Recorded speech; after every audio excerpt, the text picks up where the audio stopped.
Hi friends, కృపా home అండి. నా పేరు భాను.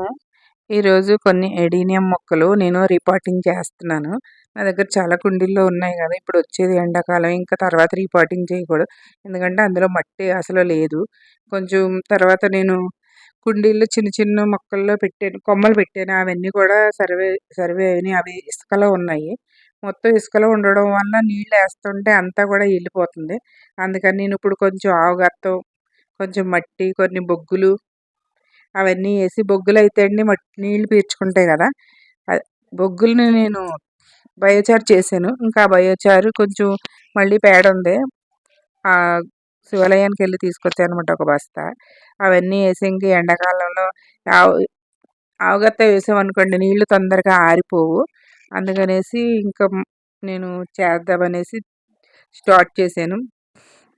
స్టార్ట్ చేస్తే చాలా లెంతీ అయిపోయింది. అందుకని ఇంకో పార్ట్ 2లో కూడా పెడతాను. చాలా 4, 5 కుండీలు ఉన్నాయి కాబట్టి పార్ట్ 2 కింద కూడా పెడతానన్నమాట. ఇంట్లో కొన్ని ఒక 3 కొమ్మలు ఉన్నాయి. చిన్న చిన్న దాంట్లో పెట్టినవన్నీ వచ్చినాయని 3 కొమ్మలు తీసేసి ఒకే కుండీలో స్టార్ట్ చేశానన్నమాట. పెట్టేశాను. చూసారు కదా, అవన్నీ తీసేస్తున్నాను నేను. మట్టి అంతా మొత్తం తీసేసి, అన్ని కొమ్మలేనండి. అన్ని కొమ్మలతోనే ఎక్కువ ప్రాపగేట్ చేశాను నేను. పెద్ద ప్లాంట్స్ ఉన్నాయి, అవి సెకండ్ వీడియోలో పెడతానన్నమాట. చూసారు కదా, ఇప్పుడు కొమ్మలు నేను బయటకు తీసినవి ఎలా ఉన్నాయో. అదిగోండి, అదే ఆవుగత్తం. నేను బస్తా తెచ్చాను, అందులోంచి కొంచెం ఇందులో వేస్తున్నాను. కొన్ని బొగ్గులు బస్తా అంటే బొగ్గులు కొన్నావా అని అనొచ్చు. నేను వేస్ట్తోనే కదండి అన్నీ చేస్తాను.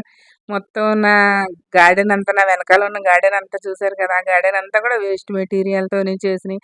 ఆ నల్ల టబ్బులు కూడా కొన్ని వరకు మేము బట్టలు ఉతుక్కున్నాయని పగిలిపోయినాయి. అలాంటివన్నీ కూడా నేను ఇంక పాడేయకుండా అలా చేస్తాను. కుండీలు కూడా నేను ఏవి కొనలేదండి. అన్ని వీళ్ళు నాకు కొంతమంది వాచ్మెన్లు తెలుసు అని చెప్పాను కదా, వాళ్ళు వాచ్మెన్లు ఇల్లులు ఖాళీ చేసేసినప్పుడు, లేకపోతే మొక్కలు చాలా ఆతృతగా కొనుక్కొచ్చుకుంటారు కొంతమంది, చాలా పెంచేద్దాం ఎక్కడన్నా చూసినప్పుడు. అలా ఏం చేస్తారంటే 2, 3 సార్లు నీళ్ళు పోస్తారు. ఏ ఊరన్నా వెళ్ళినప్పుడు అవి నీళ్లు పోయకుండా అలాంటి మొక్కలు పెంచాలంటే చాలా కష్టం. ఎందుకంటే మన ఇంట్లో చిన్న పిల్ల ఉన్నప్పుడు ఎలాగా ఆ పిల్లని ఎంత బాగా చూసుకుంటామో అలాగే మొక్కలను కూడా చూసుకోవాలి. ఇంట్లో అందరికీ ఇంట్రెస్ట్ ఉండాలి. ఎందుకంటే ఒకళ్ళు లేకపోయినా ఇంకొకళ్ళైనా నీళ్లు పోస్తారు. అలా పోయలేనప్పుడు ఏమవుతుందంటే మొక్కలు చనిపోతాయి.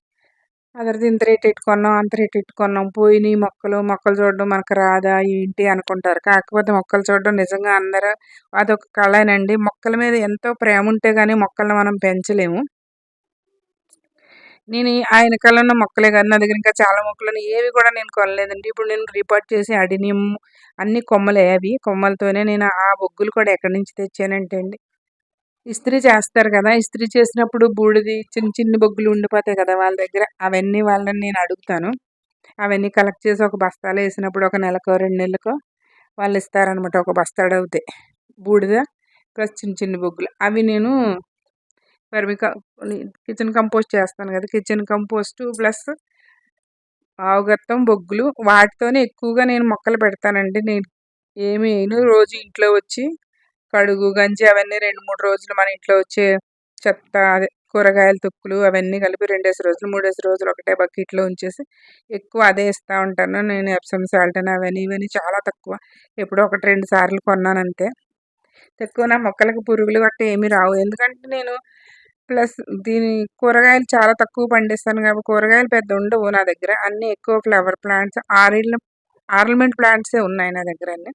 కానీ ఎడీనియం నాకు చాలా ఇష్టం అనేసి చాలా మొక్కలు ఉన్నాయి. ఇప్పుడు మొన్న కూడా బేబీ మొక్కలు పెట్టాను. అది చూసారు, కొమ్మలు 4 కొమ్మలు పెట్టాను. కాకపోతే ఇందులో 3 కొమ్మలు పెట్టేశాను కదా అనేసి ఇప్పుడు కుండీ లేదు. ఇంకో కుండీ, వెడల్పు కుండీల్లో అయితే ఎడీనియం బాగుంటుంది, కాడక్స్ బాగా వస్తుంది అనేసి వెడల్పు కుండీల్లో పెడతాను అనమాట. ఇంకా చిన్నది